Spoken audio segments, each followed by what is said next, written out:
150 বছরের পুরনো আইনে চলছে রেল, লাইনে অসতর্ক হাঁটাহাঁটি, বসছে বাজার, ছাদে ঝুঁকিপূর্ণ ভ্রমণে বাড়ছে দুর্ঘটনা, প্রাণহানি। কঠোর হওয়ার তাগিদ বিশেষজ্ঞদের। রেলের পাশে যারা আছে তারাও তো দীর্ঘদিন আছে, তাদেরকে আমরা সরাইতে হবে। কী প্রক্রিয়া যায় তাদের সাথেও কথা বলে বলে কাজ করতে হবে। স্থানীয় সরকার গভর্নমেন্টকে রাখতে হবে, কারণ তারও রাস্তা কিন্তু এখানে। ফ্যামিলি, কৃষক কার্ড আর খাল খনন প্রকল্পের খরচ যোগানোর চাপে এনবিআর। মেগা প্রকল্পে অপচয় রোধ, উন্নয়ন বাজেটে কাটছাটে জোর দিচ্ছে সরকার। তৈরি হচ্ছে কর জাল বিস্তৃতের ম্যাপ।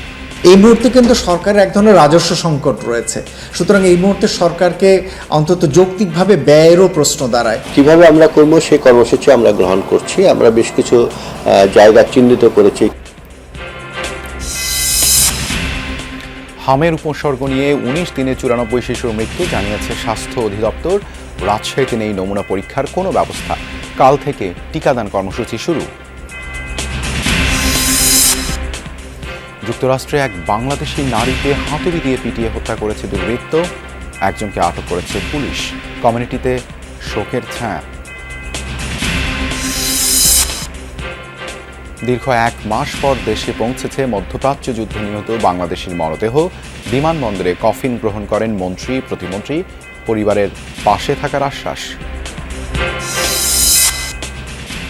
ইরানের হামলায় বিধ্বস্ত মার্কিন যুদ্ধবিমানের পাইলট এখনও নিখোঁজ। অনুসন্ধানে দেশটির আকাশসীমায় উঠছে একের পর এক ফাইটার জেট।